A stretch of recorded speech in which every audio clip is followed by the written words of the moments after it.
mo ba ako? Sir! Wag po! Sir, wag po!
Sarap mo talaga, Yaya Chris.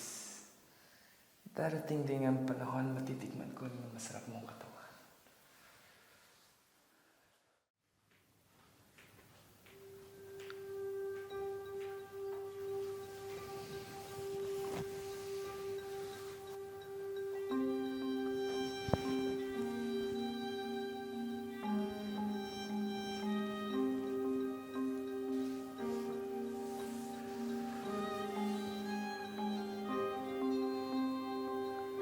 Yaya, halika nga dito. Sandali.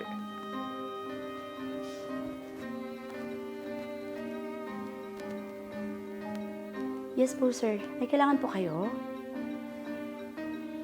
Lumapit ka dito. Ba't ba parang takot na takot ka? Di naman kita sasaktan o kakainin. Sir, ano pong ginagawa niyo? Ano bang ginagawa ko? Papakipot ka? Bakit? Bawal ka na bang hawakan? Sir, respeto niyo naman po ako. May asawa po kayo. At hindi po ako katulad ng ibang babae na iniisip mo. Nagtatrabaho po ako ng marangal.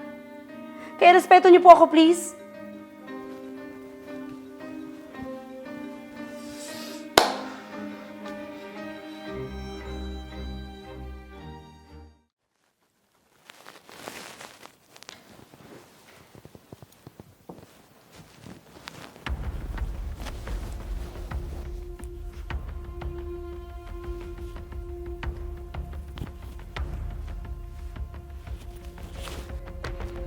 Oh, sir, anong ginagawa mo dito?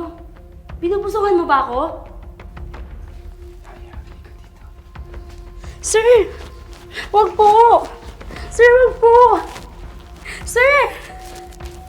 Sir! Ano nangyayari dito? Bakit ka sumisigaw, Chris?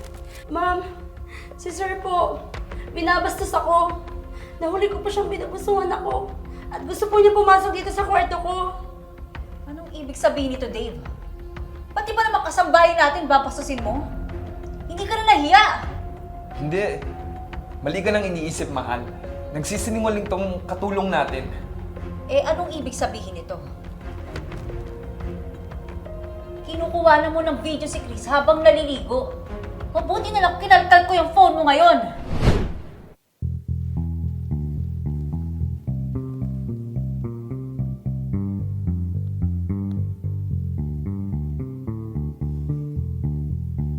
Napakahayop talaga ng lalaki.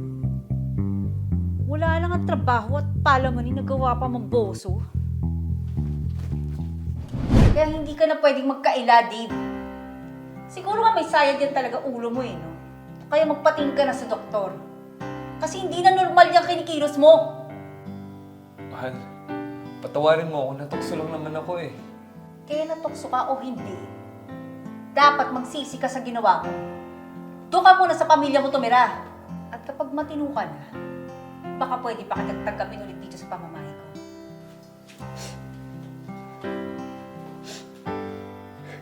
Tama na, Chris. Pasensya ka na sa ginawa ng asawa ko. Siguraduhin ko hindi na mauulit yun.